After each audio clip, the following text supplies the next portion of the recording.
Wish you all the best. Thank you. Madhavi, ನನ್ನ ತಮ್ಮನ ಮದುವೆನ ಶಾಸ್ತ್ರೋಕ್ತವಾಗಿ ಅದ್ಧೂರಿಯಾಗಿ ಮಾಡಬೇಕು, ಬಂಧು ಬಳಗನ್ನೆಲ್ಲ ಕರಿಬೇಕು ಅಂತ ನಾನು ಏನೇನೋ ಆಸೆ ಇಟ್ಕೊಂಡಿದ್ದೆ ಕಣೆ. ಆದ್ರೆ ಇವತ್ತು ನೋಡಿದ್ರೆ ಈ ಥರ ಮಾಡಿಬಿಟ್ರಲ್ಲ.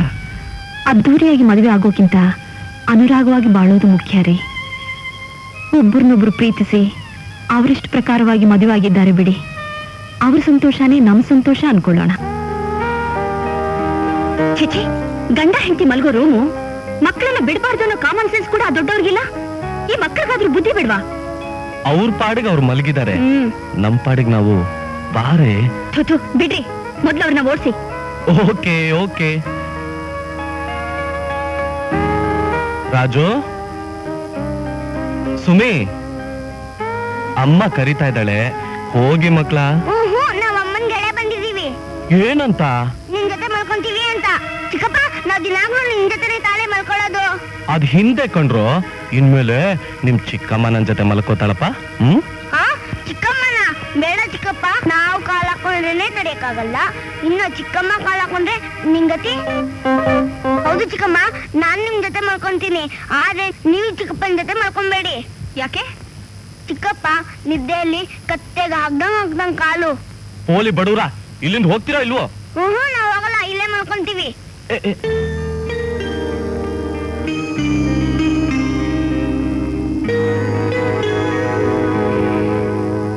ರಾಜ, ನಾವಿಬ್ರು ಹೀಗ್ ದಿನ ಭೇಟಿ ಆಗ್ತಿರೋದು ನಂಗೆ ಯಾಕೋ ಸರಿ ಕಾಣ್ತಿಲ್ಲ. ಯಾರಾದ್ರೂ ನೋಡಿದ್ರೆ ನಮ್ಮನೆ ತನಕ ವಿಷಯ ಹೋಗುತ್ತೆ. ಹೋಗ್ಲಿ ಬಿಡು ಗೀತಾ, ಅವ್ರಿಗೆ ಈ ವಿಷಯ ಗೊತ್ತಾದ್ರೆ ನಮ್ ಲೈನ್ ಕ್ಲಿಯರ್ ತಾನೆ. ಇಲ್ಲ ರಾಜ, ನೀವ್ ಶ್ರೀಮಂತರು, ನಾವ್ ಬಡವರು.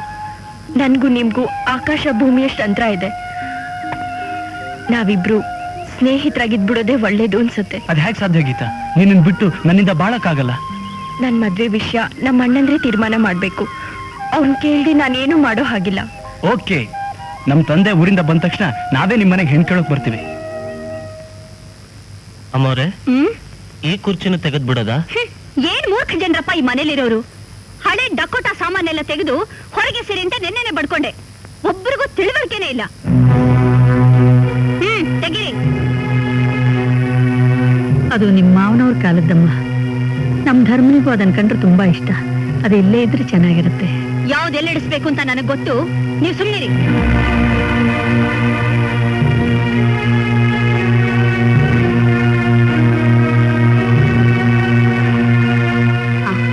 ಬಾಯ್ಲಿ, ಆ ಫೋಟೋನ್ ತೆಗೆದು ಇದನ್ನಲ್ಲಿ ಹಾಕು. ಆ ಫೋಟೋ ಕೈ ಹಾಕಿದ್ರೆ ಕೈ ಕತ್ತರಿಸಿ ಹಾಕ್ಬಿಡ್ತೀನಿ. ಸತ್ಯ? ಈ ಫೋಟೋ ಯಾರ್ದು ಗೊತ್ತಾಗ್ತಿ? ನಮ್ ತಂದೆದು, ನಿಮ್ ಮಾವನವ್ರದು. ಅಫ್ಕೋರ್ಸ್, ಹಾಲ್ನಲ್ಲಿಂತ ಹಳೆ ಫೋಟೋಗಳಿರೋದು ಔಟ್ ಆಫ್ ಫ್ಯಾಷನ್. ಈ ಫೋಟೋನ ಔಟ್ ಆಫ್ ಫ್ಯಾಷನ್ ಅನ್ನು ನೀವು. ನಾಳೆ ನಿಮ್ ತಂದೆ ತಾಯಿ ತಾತ ಮುತ್ತಾತರ ಫೋಟೋನು ಔಟ್ ಆಫ್ ಫ್ಯಾಷನ್ ಅಂತ ಹೇಳ್ತಿರೋ ಏನು? Shut up. ಕಾಲೇಜ್ನಲ್ಲಿ ಓದಿದ್ದು ಇಷ್ಟೇನಾ? ಕಾಲೇಜ್ನಲ್ಲಿ ಪೂರ್ವಿಕರ ಫೋಟೋ ತೆಗೆದು ಈ ಕೋತಿ, ಕತ್ತೆ, ಹೆಸರುಗತ್ತೆ ಇವುಗಳ ಫೋಟೋನ ಹಾಕು ಅಂತ ಹೇಳ್ಕೊಡ್ಲಿಲ್ಲ ಅದಕ್ಕೆ. ನಿನಗೇನ್ ಗೊತ್ತು ಮಾಡರ್ನ್ ಪೇಂಟಿಂಗ್ಸ್ ಅಂದ್ರೆ? ಆಹಾ, ಈ ಕೋತಿ ಮಾಡರ್ನ್ ಪೇಂಟಾ? ಬೆಳಗಾಗಿದ್ದು ಅನಿಷ್ಟಗಳನ್ನ ನೋಡಿದ್ರೆ ದರಿದ್ರ ಹತ್ತುತ್ತೆ, ದರಿದ್ರ. Don't talk rubbish. ಸತ್ಯ, ಏನಪ್ಪ ಏನು ಇದು ಗಲಾಟೆ? ಅದು ಅಪ್ಪಾಜಿಯವ್ರ ಫೋಟೋ ಹಾಲಲ್ಲಿದ್ರೆ ಚೆನ್ನಾಗಿರಲ್ಲ ಅಂತ ಹೇಳ್ತಿದ್ದಾರೆ ಅದಕ್ಕೆ. ಹೌದು, ಈ ಹಳೆ ಫೋಟೋ ಇಲ್ಲಿ ಚೆನ್ನಾಗಿ ಕಾಣೋಲ್ಲ. ನೀಲ ಹೇಳೋದು ಅಕ್ಷರಶಃ ಸತ್ಯ. ಅಪ್ಪಾಜಿ ಫೋಟೋ ನನ್ನ ರೂಮ್ನಲ್ಲಿದ್ರೇನೆ ಚೆನ್ನ.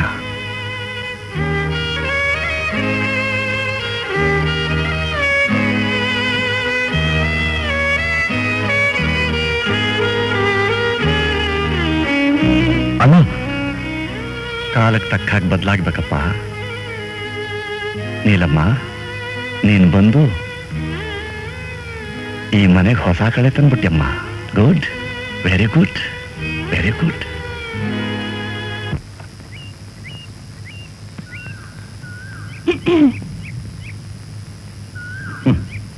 ನಾನು ಈ ಡ್ರೆಸ್ನಲ್ಲಿ ಹೇಗೆ ಕಾಣಿಸ್ತೀನಿ? ಕೋತಿ ತರ ಕಾಣಿಸ್ತೀಯ. ನಾನ್ ಚೆನ್ನಾಗಿ ಕಾಣಿಸ್ತೀನಿ ಅಂತ ನಿಮ್ಗೆ ಹೊಟ್ಟೆ ಕಿಚ್ಚು. ನೋಡಾಶಾ, ಹೆಣ್ಗೆ ಅಂತ ಬೇರೆ ಡ್ರೆಸ್ ಇದೆ. ನೀನ್ ಈ ರೀತಿ ಅಲಂಕಾರ ಮಾಡ್ಕೊಂಡ್ರೆ ಪಾಪ ಹುಡುಗರ ಗತಿ ಏನು? ಅದಕ್ಕೆ ಯೂನಿವರ್ಸಿಟಿ ರಿಸಲ್ಟ್ ಇಷ್ಟೊಂದು ಗಬ್ಬೆದ್ದೋಗಿರೋದು. ನಾನ್ ಯಾವ ಬಟ್ಟೆ ಹಾಕೊಂಡ್ರೆ ಚೆನ್ನಾಗಿ ಕಾಣಿಸ್ತೀನಿ? ಹೆಣ್ಣು ಅಲಂಕಾರ ಮಾಡ್ಕೊಂಡ್ರೆ ಕಣ್ ಕುಕ್ಕೋ ಹಾಗಿರ್ಬಾರ್ದು, ಕಣ್ಗೂ ಮನಸ್ಗೂ ಆನಂದ ಕೊಡೋ ಹಾಗಿರ್ಬೇಕು.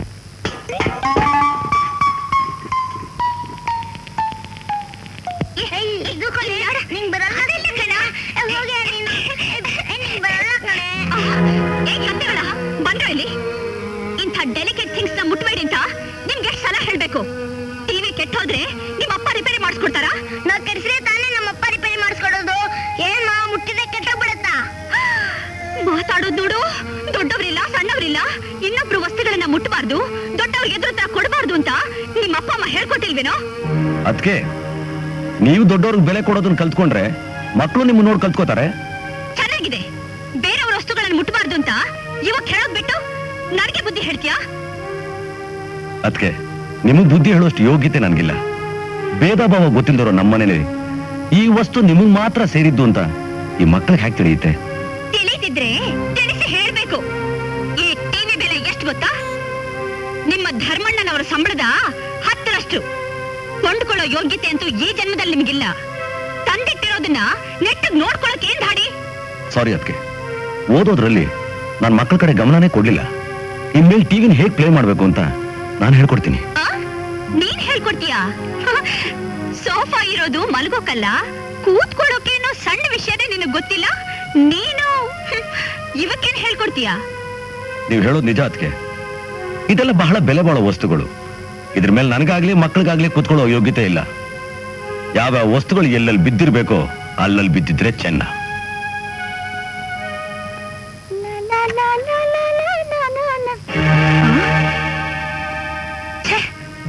ಸತ್ಯ ಈ ತರ ನಡ್ಕೋತಾನೆ ಅಂತ ನಾನ್ ಕನಸಲ್ಲೇ ಎಣಿಸಿರ್ಲಿಲ್ಲ. ಏನಾಯ್ತು ನೀಲಾ? ನಮ್ ತಾಯಿ ಕೊಟ್ಟು ಟಿವಿನ ಹಾಕ್ಬೇಡಿ ಕೆಟ್ಟ ಹೋಗುತ್ತೆ ಅಂತ ಮಕ್ಕಳಿಗೆ ಹೇಳ್ದೆ. ಅದಕ್ಕೆ ನಿಮ್ ತಮ್ಮನ ಕೋಪ ಬಂದು ನಾನ್ ತಂದ ಸಾಮಾನೆಲ್ಲ ಇಲ್ಲಿ ತಂದು ಹಾಕ್ಬಿಟ್ಟಿದ್ದಾನೆ. ನೀಲಾ, ಇದ್ರಲ್ಲಿ ಕೋಪ ಮಾಡ್ಕೊಳ್ಳೋದೇನಿದೆ? ಅದೇನೋ ಅವನ್ನೇ ಕರೆದು ವಿಚಾರಿಸಿ. ನಮ್ಮ ತಾಯಿ ಹುಟ್ಟ ಶ್ರೀಮಂತರು. ಅವ್ರು ನನ್ ಮೇಲೆ ಇಟ್ಟಿರೋ ಪ್ರೀತಿಗೆ ಏನ್ ಬೇಕಾದ್ರೂ ಕೊಡ್ತಾರೆ. ಅದ್ ತಪ್ಪ? ನೋ, ತಪ್ಪೇನಿಲ್ಲ. ನನ್ನನ್ ಏನೇನೋ ಅಂದ, ಅನ್ಲಿ ಬಿಡಿ. ನಮ್ ತಾಯಿನು ಬಾಯಿಗೆ ಬಂದ ಹಾಗೆಲ್ಲ ಅಂದ. ಅವ್ರ ನನ್ನೋಕೆ ಇವ್ನ್ ಯಾರು, ಇವನ್ಗೇನಿದೆ ಹಕ್ಕು? ಹೌದೌದು. ನನ್ನ ಎದುರಿಗೆ ಕೋಲೆ ಬಸವನ್ ಹಾಕಿ ತಲೆ ಆಡ್ಸೋದ್ರ ಬದಲು ಹೋಗಿ ನಿಮ್ ತಮ್ಮನ್ನೇ ಕೇಳ್ರಿ, ಹೋಗ್ ದಬಾಯಿಸ್ರಿ. ದಬಾಯಿಸು ಅಂತ್ಯಾ? ಸರಿ ದಬಾಯಿಸ್ತೀನಿ. ಸತ್ಯ,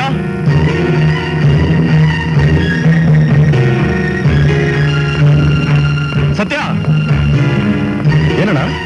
ಹಾಲಲ್ಲಿ ಫರ್ನಿಚರ್ಸು ರೂಮ್ಗೆ ಹೇಗೋ ಬಂದು? ಅದಕ್ಕೇನ್ ಕಾಲ ಇದೆ, ನಾನೇ ತಗೊಂಡೋಗಿಟ್ಟೆ. ಅದೇ ಯಾಕೆ ಅಂತ. ಅಯ್ಯೋ, ಅವೆಲ್ಲ ಬೆಲೆ ಬಾಳೋ ವಸ್ತುಗಳಪ್ಪ. ಇಲ್ಲಿದ್ರೆ ಮಕ್ಕಳೆಲ್ಲ ಬಿಟ್ಟು ಹಾಳು ಮಾಡ್ಬಿಡ್ತಾರೆ. ಅದು ಅಲ್ಲದೆ ಮಾಡ್ರನ್ ಥಿಂಗ್ಸ್ ಇರೋದೇ ಮಾಡ್ರನ್ ಜನಗಳಿಗೋಸ್ಕರ. What nonsense are you talking? Sense ಇಟ್ಕೊಂಡೇ ಹೇಳ್ತಿದ್ದೀನಿ ಬ್ರದರ್. ನಿನ್ನ ಶ್ರೀಮಂತ ಹೆಂಡತಿಗೆ ಅವರ ಶ್ರೀಮಂತ ತಾಯಿ ಕೊಟ್ಟ ಬಳುವಳಿನ ನಾವ್ ಯಾಕಪ್ಪ ಉಪಯೋಗಿಸ್ಬೇಕು? ನನ್ನ ಹೆಂಡತಿ ನಿನ್ನ ಅತ್ತಿಗೆ ತಾಯಿ ಸಮಾನ. ಈ ಮಹಾತಾಯಿ ನಿಜವಾಗ್ಲೂ ನನ್ನ ಅತ್ತಿಗೆ ಆಗಿದ್ರೆ ಈ ಫರ್ನಿಚರ್ ನಂದು, ಅದನ್ನ ಮುಟ್ಬೇಡ, ಅದ್ರ ಮೇಲೆ ಮಲಗಬೇಡ ಅಂತ ಸಣ್ತನ ತೋರಿಸ್ತಿರ್ಲಿಲ್ಲ. ನಾನು ಹಾಗೆ ಹೇಳಲೇ ಇಲ್ಲ ರೀ. ಅವನೇ ಎಲ್ಲ ಹುಟ್ಟಿಸ್ಕೊಂಡು ಹೇಳ್ತಿದ್ದಾನೆ. ಪಾಪ, ಶ್ರೀಮಂತರ ಮನೆ ಹೆಣ್ಮಕ್ಳಿಗೆ ಜ್ಞಾಪಕ ಶಕ್ತಿ ಬಹಳ ಕಡಿಮೆ. ಬೆಳಗ್ಗೆ ಆಡಿದ ಮಾತು ರಾತ್ರಿಗೆ ಮರ್ತೇ ಹೋಗಿರುತ್ತೆ. ನೋಡಿದ್ರ ಇವ್ನ?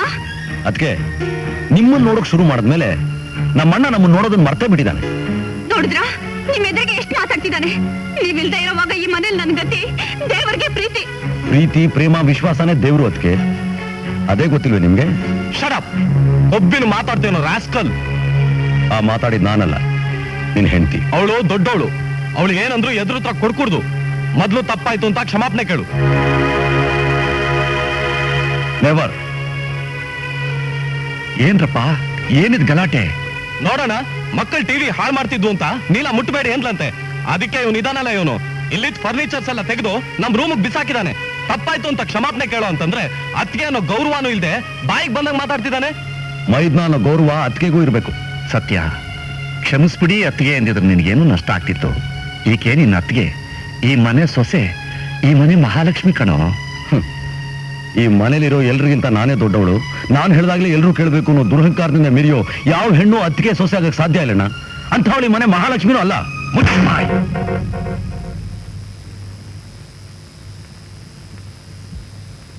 ನಿಜವಾಗಿದ್ರೆ ನಂದೇನೂ ತಪ್ಪಿಲ್ಲಣ್ಣ.